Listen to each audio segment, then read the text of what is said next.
Okay, good morning everyone and welcome for today's financial hearing with Clas Ohlson. Also like to welcome everyone participating via the webcast and telephone conference.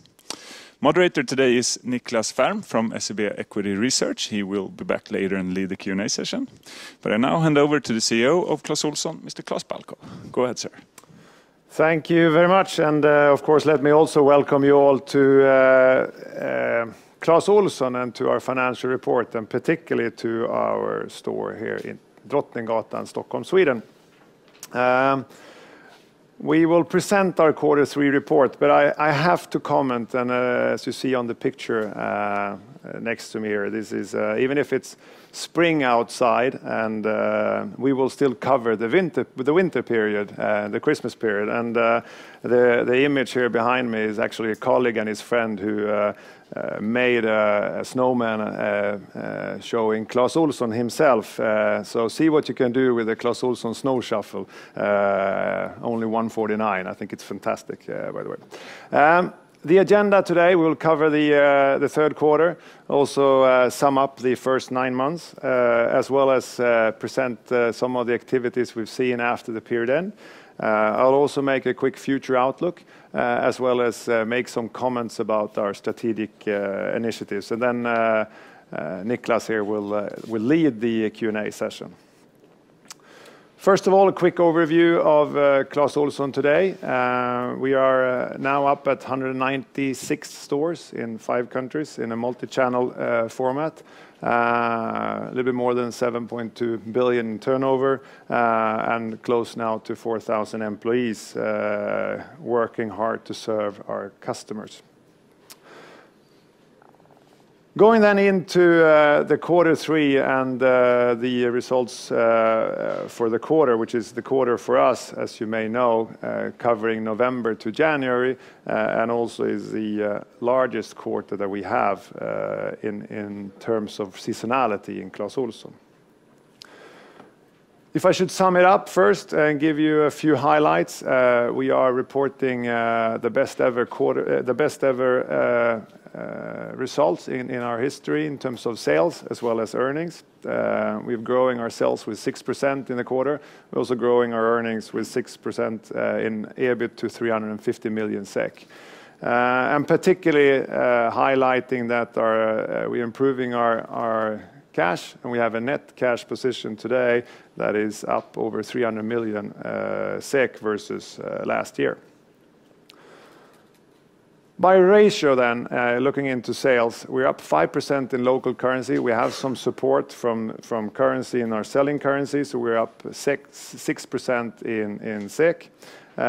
We have 14 more stores in the network, and from a like-for-like perspective, we are growing with 1%, and we clearly see a positive development in all our markets and all our sales channels. We'll comment that the like-for-like is somewhat affected by somewhat milder winter versus normal, which has affected particularly the winter-related products, and then also the high-ticket items in this period, which is to the benefit to the gross margin, but also affecting somewhat the top-line sales. Like-for-like still is our 6th consecutive quarter now with a positive like-for-like. By market, and this is just an overview on how our stores is spread out through our different markets, and the comment I'd like to make that we continue to have a faster international growth in Clas Ohlson in terms of share of sales. Still, Sweden is our largest market, and the growth in Sweden is up 1%, somewhat on the soft side. Again, commenting that particularly then we've seen the higher ticket items related to winter heatings, snow products, etc. has been somewhat soft. But we have clearly a strong position in Sweden. The consumer confidence is somewhat fragile, even if we see the overall retail spending is on an okay level or stable level. Even if you're breaking it down to our categories, it's also been on the soft side in our categories during the quarter for Sweden. Norway, consumer confidence are showing a clear dip in Norway. Still, that is not really reflected in overall retail spending as we can see it, and it's also particularly not reflected in our sales in Norway. We continue with a very strong development in the Norwegian market, continue to gain shares. We are up 9% in local currency, up 8% in SEK, and somewhat that is a healthy growth in total, but also supported by 7 more stores that we've added on into the Norwegian network during the full period. Coming then to Finland, where the consumer confidence actually, on the other hand, is somewhat picking up now, which I think is positive for the Finnish economy or for Finland. But that is not, though, on the other hand, reflected in retail spending, which has been showing a poor development. Hence, it's somewhat very positive to note that we continue with our positive growth in Finland. We are showing another strong sales in this period, where we're up 7% in local currency, supported then by currency. So we are reporting a 13% growth in Swedish krona. This is also somewhat supported by more stores. We've added 2 more stores in Finland, and must say 2 very positive store openings that we've had during this period. Looking then outside the Nordic countries, we continue with a positive growth outside the Nordics, where actually sales is up 24% in Swedish krona, obviously then very much supported by currency, as it is up 12% still in local currencies. In the UK, confidence is stabilized, and we can clearly see an overall somewhat recovering economy in the UK. And that's also still being presented when we look at our numbers in the UK and our growth. We continue also to have a healthy growth in the UK market. We are reporting a like-for-like in the span between 5 and 10% positive development, and actually it's over 20. It's a consecutive 20 months consecutive with a positive like-for-like development in the UK market. So we are clearly going in the right direction, where we're strengthening the brand and continue to developing our offer. The one store, the franchise store, the one and only we have in Dubai, going in the right direction, even if it's still in the early days for the Dubai stores. Moving from the sales ratio into the gross margin. In the quarter, we improved our gross margin somewhat, and we continue to see the positive trend on that. Clearly an effect of a positive sales mix, again related to somewhat of the less of the higher ticket items, but also in general improvement in how we are developing our categories and the product mix that we have in our offer. We also see in sourcing efficiencies in the quarter, particularly then related to our transports and more efficient transports. But we have also a negative currency effect in the quarter, particularly from the dollar. While I must say the larger effect of you seeing from the strengthening dollar is still not there yet due to inventory turnover speed as well as our hedging effects. Share of selling expenses, cost ratio is in control.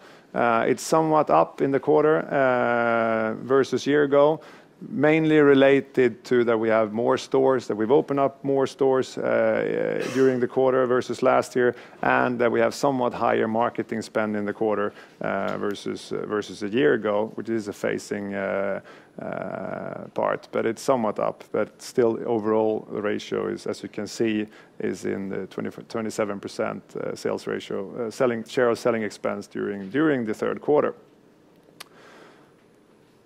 This sums up then to, as stated in the beginning, an all-time high profit for Clas Ohlson at 350 million SEK, where we're also improving and growing our earnings per share, which is up 6% as well to 4.27 krona per share.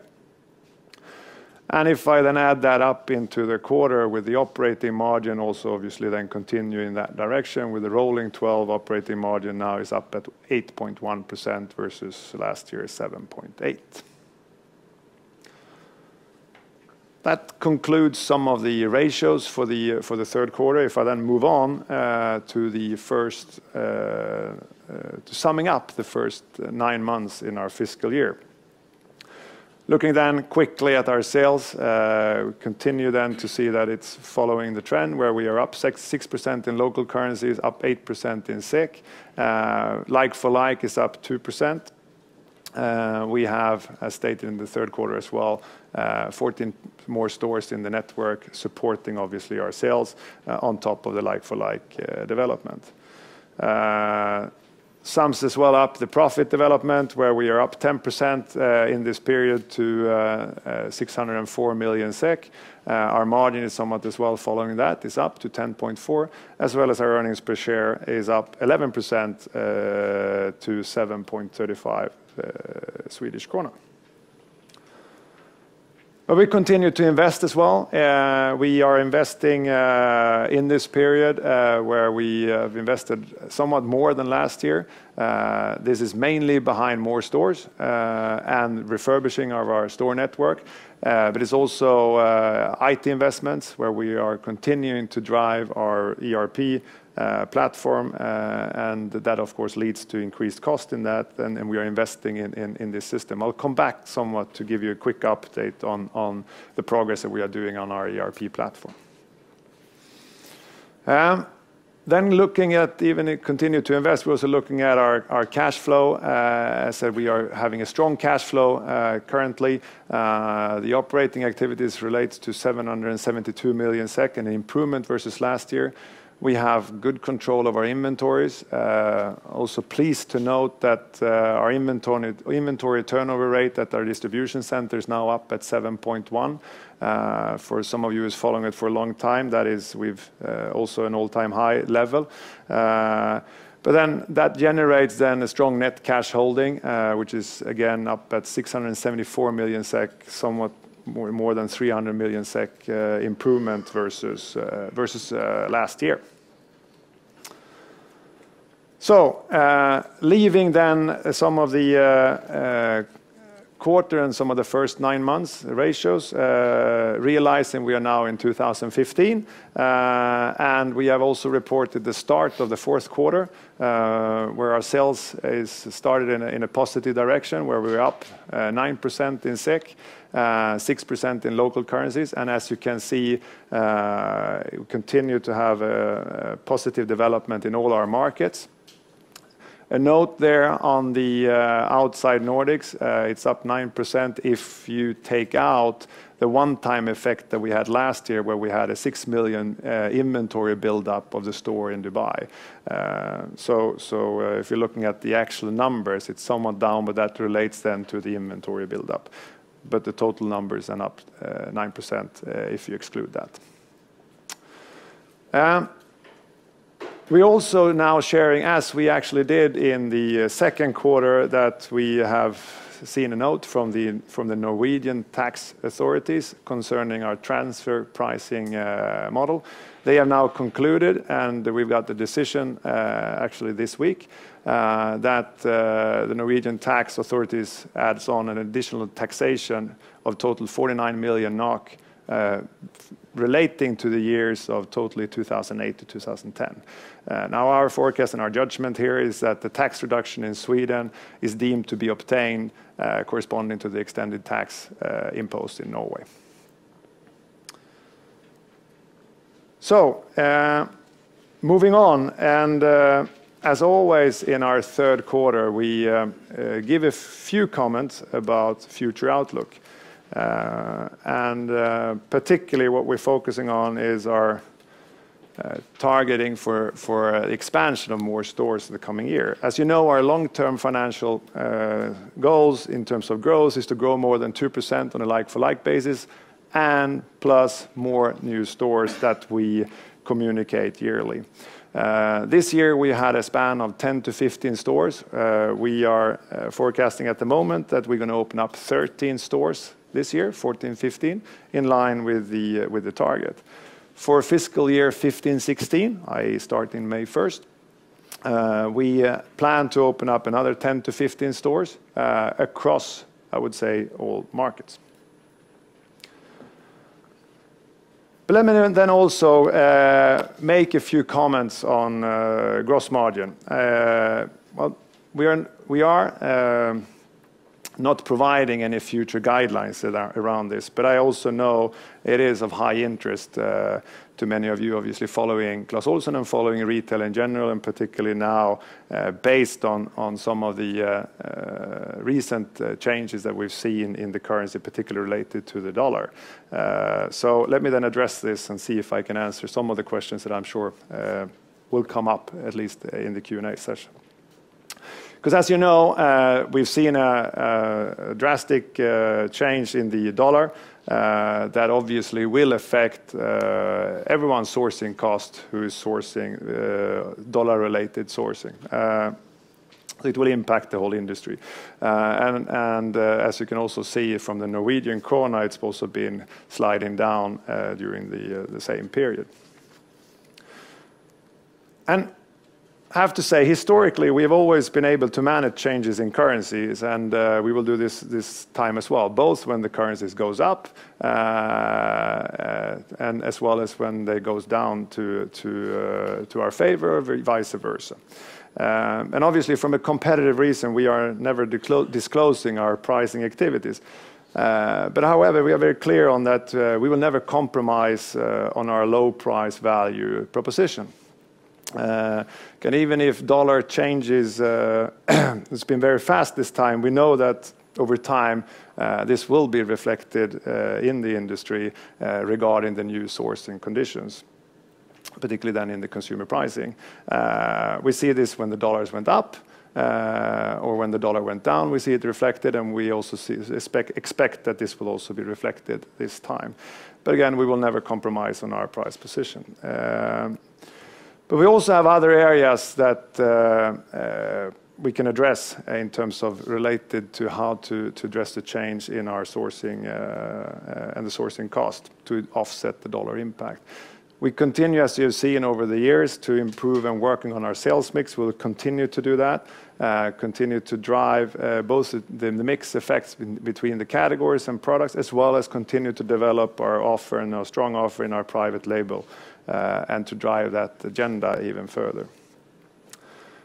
Another area is, of course, improving our own efficiencies, particularly looking at gradual steps that we've taken and we continue to take in terms of our own direct sourcing. But we also see opportunities to reduce our purchasing prices related, particularly now with the changes in the raw material cost. And we continue to take efficiency measures in our distribution center and at the whole distribution network that we have, where we are improving, as you've seen so far, and we'll continue to do that, be more and more efficient in terms of the larger volume we get and the larger volume we can handle in our facilities. I'm sure, Niklas, there will be more questions coming up on this one, but I hope I give you somewhat guidance in terms of that. Let me then also take you an opportunity to provide an update on our strategic areas and our strategic priorities moving forward. And first of all, I must say we have a strong base, and we are obviously pleased to note that our loyal customer base continue to increase. You have seen reports, external reports, where customers put us up high on the ranking in terms of loyalty, in terms of acceptance, and in terms of appreciation for us as a retailer. We just conducted our own research, which also confirms the same what we see from the external parts, where we now have some data in terms of customer satisfaction index at 85. For you who follow this, is very strong data points.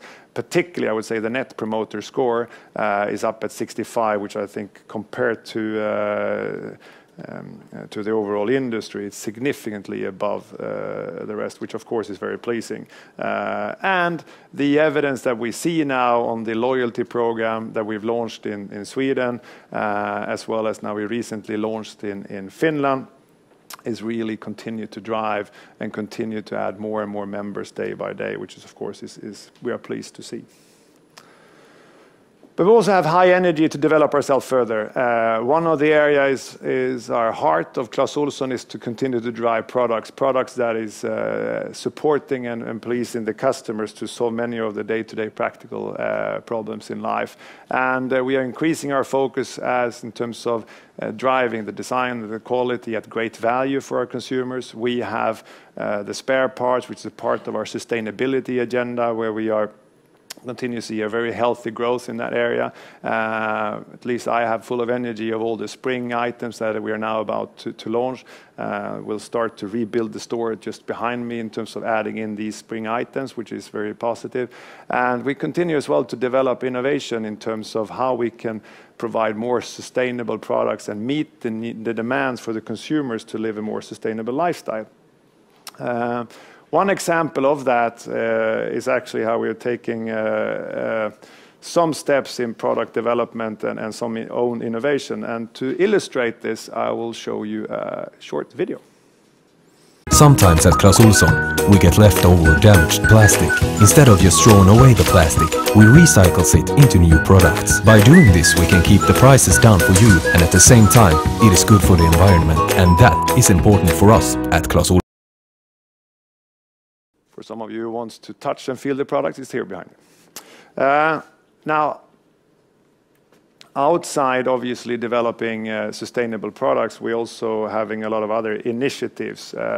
Last year, we had a very successful battery hunt where we actually collected over 300 tons of batteries together with fourth graders in Sweden and Norway. We are doing the same activity this year, and it started, and it's been a lot of high energy for the youngsters who is supporting us in this important program. We just also recently launched a toner recycling where you can return your toners to recycle them, the toners and cartridges, as well as we are continuing to work with Save the Children. Together with them, we are supporting and particularly putting emphasis and focus on improving the lives for the migrant families in China. Looking into the strategy development, omni-channel is a clear focus for us. Retail industry is really going through some major changes behind, obviously, the e-com development.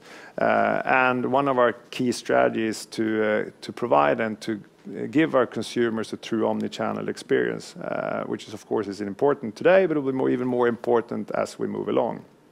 And I think it's important to say that the demand of what consumers wants to have is a true omni-channel structure, and we see the evidence of that as well. When you have an omni-channel structure, you're also having a larger sales and supporting that. Even if it's important as well to note that the sales by channel differs in terms of what categories you're in, and it can also differ by company based on some of their structure.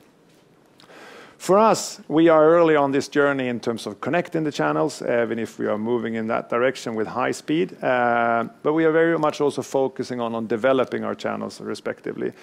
We've taken large steps with the store channel, where we continue to drive and develop or convert into the new store concept that we have. We also continue to develop it's a never-ending story in terms of how we are developing our concept, securing higher level of inspiration and service particularly.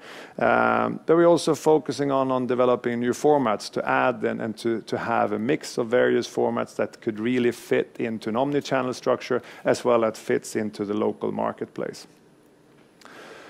Online development is equally obviously important, and we have a very positive online development at the moment. Behind, we are improving our commerciality, as well as we are adding inspiration and solutions. Some of that you may saw when you came in here today, which is added here in terms of we are adding more inspiration on what you can do with the Clas Ohlson products in terms of pipes in this case, and some of the tools that we have.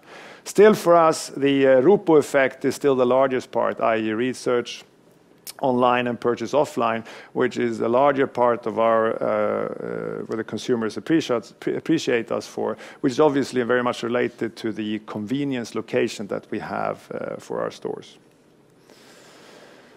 We also taken steps in terms of broadening our customer segments. As we've shared that last year into the end of 2014, we've launched what we call the Clas Office concept, which is very much targeting to business-to-business customers, mainly related to the office supplies and for the office products for small and medium-sized offices out in Sweden and Norway. It's a fantastic potential in this, where we are offering Clas Ohlson pricing, and we've taken this launch step by step. We've taken the first step where we started to converting the existing B2B customers that we have, and we are now started to recruit more and have a very positive development in terms of customer registration in this Clas Office program. I also said that I'm going to mention a few words about an important part in Clas Ohlson, which is improving and changing our backbone in terms of our IT system and the business system process. The change in the retail industry, again, particularly related, I guess, also to the omnichannel and the demand and the needs for a retailer to update and to give more information, to give more data, to have a more transparent flow between the various channels, require a modern ERP system. We have high energy in our work, where we are now working on transforming our business system into a new platform based on the Microsoft AX platform. There are clear benefits around this, obviously, not only in terms of improved inventory planning and so forth, but also that we are getting a platform that we can work towards the various channels, as well as creating a scalability for us to continue to grow, particularly on the international arena. As shared, nothing changed in that. We plan to invest 50 to 70 million SEK per year over a 5-year period. This is a program that we are rolling out over time. It's not a quick fix. New market, quick comment on that. I mentioned something, some comments on it when we updated the UK, that we have a positive store-by-store development. We have focused a lot in terms of developing our brand and developing our position, where the brand awareness has taken a jump step up to close to 40% from a national basis. This is obviously reflected then also in our sales. And as previously announced, we are now also taking a balanced next step in terms of adding more stores, where we are focusing on smaller formats in the around the London area, and we're out at the moment searching for the right locations for this. The same goes for the Gulf region. We've opened up our first store. We've seen a positive development over the months that we've now been open, and our partner there, our franchise partner, is now at the same time out now searching for the next location for the next store in Dubai, to get that up and running as soon as we can. And finally comment on the plan for Germany. I don't have many news to add versus what we said before. We have a very positive response from the landlords. We have high intensity now in terms of our searching for the right location. And as you know, the best locations, they are not empty waiting for us. So some of that takes time. But our ambition is still to open up in 2015. But with that said, we are obviously not also compromising on location just to fit into a time frame, but our ambition is still to open up in 2015. So this sums up the presentation from my side. If I should end it up in 3 sentences, I could say that we are leaving a strong quarter behind us. There are a lot of activities to continue to develop Clas Ohlson, and particularly we have a very strong financial position at the moment. Niklas. Thank you, Clas. Good morning, everybody. My name is Niklas. I work for SEB Equities as a retail analyst. I'm very glad to be here this morning. I'd like to kick off with a couple of questions. Just like Karlskrona Hockey did last night. You just reported your best results ever. And if you just look at a 12-month trailing basis, you're now at a 43-ish% gross margin and about an 8% operating margin. If we exclude for the moment, you know, the cyclical aspect, the currency translation effects and what have you, could you just give us some thoughts from a historical perspective and looking out where you think your margin levels are if you adjust for investments of maybe 2 to 3 percentage points in that number. Is this as good as it gets, or what do you see? Well, I think as good as it gets. I think it's as you know, some of this is always reflected of many parameters, and for us, again, coming back to the we are in a very competitive marketplace. It very much relates to how we are developing and we are securing the price position, obviously, where the market is evolving. But I think for us, it's clear to say that if you're now, as you're pointing out, if you're excluding the currencies and all that, we have taken steps on how we can improve in what we can control. We worked very much in terms of our efficiencies for the distribution and the transports. We've taken clear steps in terms of our sourcing, where we now have a couple of offices, our own offices, where we're taking steps on that. We have 50 to 60 employees working very hard for us to get even further in terms of into the market and the sourcing and finding. And it's very much also to building a relationship with the suppliers and how we can improve efficiencies together with them. And I think we've been better at that. We also taking, I think, clear steps in terms of our sales mix, where we have evolved and we are working on together with the great staff that we have, that we can work on add-on sales and we can provide solutions for the customers, which is good for the customers. We're providing great value products, but we're also supporting our margin, looking at, example, the private label development that we've seen recently. But that's sort of my point. I mean, you've done all this, by all means, a very, very good job lifting margins for the past decade, basically. I think, or I propose at least, that there could be a threshold for when private labels actually dilute the overall offering versus brands, etc. Well, I think, without commenting on that, I think that our share of between 25 and 30, which actually on the upper level on that, looking at from a private label point of view, we are not compared to many others. There you can still have room to grow in that areas, obviously. But that again depends on the customer, and obviously it's in our hands to provide really good alternatives with great quality, good design. And I think if you look at just the lightnings that we've offered the fall, it's been fantastic design products with the new LED technology that has been really appreciated. And we need to continue on that journey. Just a final question on this subject. Would you agree that in these trading numbers for the past year, summing up to 8% operating margins, have you taken sort of growth initiative costs corresponding to in the range of 2 to 3 percentage points worth of operating margins? Is that where you are? No, we have taken that. If you look at our plan is to invest this 2 to 3% on our international journey, and obviously we are continue to do that. We are investing in our international expansion. But we also, obviously, as you can see, the development in the UK is going in the right direction, which is also supporting. But we are still having our investment span with us. Okay, so before I open up the floor, I'd like to show you all a graph. It's going to be difficult to see, so I'll explain it to you. The green bars are basically the US dollar versus a sales-weighted basket of currencies for Clas Ohlson. So there's X% of Swedish krona, Y% of Norwegian krona, etc. And what it tells you is that back in 2009, the dollar versus the basket was pretty much at its worst, at its peak, 38% more expensive. And the way I estimate it right now, based on yesterday's closing prices, that's pretty much where we're going to be at the end of this year. And my question to you, Clas, is obviously, back in 2009, what did you actually do to offset that significant increase in US dollar sourcing? And is there anything which is different this time from 5-6 years back? Please. No, I think, and I tried to comment on that, is that I think that when the whole industry is getting a change in sourcing cost over time, it will reflect the industry as well, which I think is one important part. Now, when you have these fast changes, of course, there may be some time lag in that.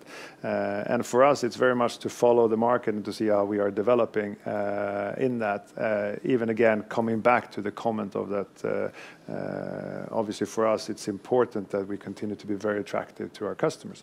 So based on when you see these large changes, you will have an impact on the whole market. We've seen that when it went down on the dollar. I think we've seen that the same when it's going to go up. The activities that we can do outside that is, as I tried to explain, there are also areas that we can influence outside that, the outside pricing, which is continue to drive our efficiencies, which will be important, continue to drive the agenda in terms of our mix effects and so forth. Thank you. Thank you. Yes, Stella. First question from the floor, please. Yes, hi, Stellan Hellström with Nordea.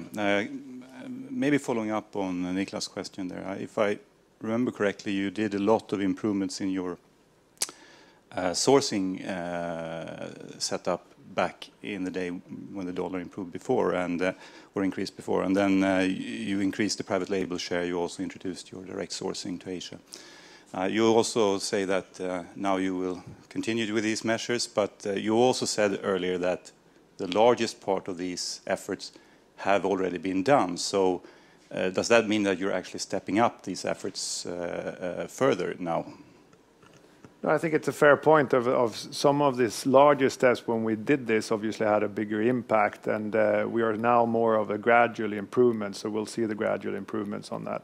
Again, coming back to, I think that what we are now seeing, the competitive marketplace that we have, and we're getting these large jumps on the dollar, it affects the whole industry in that aspect, and I think it will do this time as well. So as you saw at that time, we also took really improvements in our own gross margin. So not only handling the currencies, but also improving our gross margin. I'm not saying that we're going to see the jump on the gross margin, but obviously as we move along, we need to handle the effects of the dollar. So it doesn't really mean that you are stepping up these efforts, but more continuing to improve. We are, yes. In that aspect, you can make large steps, but it's and again commenting on that, we have taken the steps. We are now getting close to 35 to 40% of that. Obviously, the mix effect that we have, if you're looking at it as a whole, we are now getting a larger and larger portion of running our own sourcing, which is obviously in the right direction. So then it needs to take any further large steps. You need to change the mix, and obviously that is more of a gradual improvement step by step. Yeah. All right. Also a question on your improvements in your distribution or transportation setup. Yeah. Where I believe you made a different setup with your supplier of transportation services. Just wondering where we are in terms of realizing that potential. I guess we're kind of a bit through that process. Yes, we are obviously some lag on that, but we started that new work more or less a year ago. It took some time before we got full implementation. So I would say a quarter or so as we move along, we will be around that impact. Okay. Finally, also a question on transport costs now that you see energy prices going down. Is that something that we will be helped of you believe? Correct. I think a lot of the transport costs, particularly when you're looking at some of the sea freight, is also obviously pegged against the dollar, so that will have an impact. Thanks. Niklas? Hi, Niklas Ekman here. Coming back again to the dollar, just to be clear, when you seem rather relaxed about the dollar impact and how this will be managed across the industry. But in the short term, do you think there's a risk that we could see margin pressure over the next, say, two to 3 quarters while you wait before you fully adjust prices? Is there any such risk as you see it, or do you think this will be quite instantly managed? No, I think that obviously from a competitive reason, we are not commenting on our pricing activities. I think that it's clear to see, and everyone can see that you have a dollar impact in the whole industry. Obviously, we are following this closely, and I cannot comment on some of what that will impact from the in terms of time horizon on this one. But obviously, when you get also very quick changes compared to when you have a more gradual changes, that has an impact. Yeah. Okay. Can I also ask, when you talked about, you mentioned the Dubai store, you were very satisfied with the initial development. Can you make any kind of comparison, the Dubai store compared to the initial days of the UK store, the first London store? I think it's a good start. I think it's always difficult to compare very different markets. I think there also, I'm saying that we are pleased with the development, but there is also nothing unique in which we expected that this will also, when we were launched into the UK or when we launched into Finland, or even actually in the early days in Norway, it takes some time. So it's not a jump fly start, but it gradually goes in the right direction, and we're getting a positive customer feedback, and the customers are also learning the concept and getting more and more used to the great offer that we have. So it's a positive start. I will not compare it, but it's really in the right direction, and we will continue to drive that agenda. Can I also ask about this ERP investments that you're making? And just to describe to a layman here, what type of conversion are you doing? Is this a patchwork on your existing IT system, or is this a shift towards an entirely new IT system? Just to understand how severe this change is. No, over time we have a system currently. The backbone system that we have is very old. We have new systems on top of that backbone that we'll obviously keep because they are new in that. But the backbone is old, and we are now changing the backbone. But that goes not overnight, obviously, to manage risk. You take it gradually, and we take it country by country to handle that. And then obviously at some point of time there will be a clear cut. But we are really focusing on managing that in a controlled way. And those cutoff dates are 2-3 years from now? Correct. Still. Okay. Thank you very much. Yeah, hello, Andreas Lundberg, ABG. Question on net cash position, obviously very strong here, 670 million or so. What's your plans for your cash position, and where do you want to be when it comes to your balance sheet? Thank you. I think obviously we are pleased to see that development in the right direction. We also know that we'll need some cash for the ERP system that comes in and so forth, continue to invest in certain areas. And then obviously we are, as you know, we'll comment that in the next quarter in terms of dividend and how we handle that, where we are following obviously our policy of minimum 50% dividend payout out of our results. And that will then be to the board and to the AGM to decide. But you don't have any official balance sheet targets? Or? No. Okay, thanks. I think we'll ask if there's any questions from the conference call, please. Operator. I remind you to press 01 if you'd like to ask a question.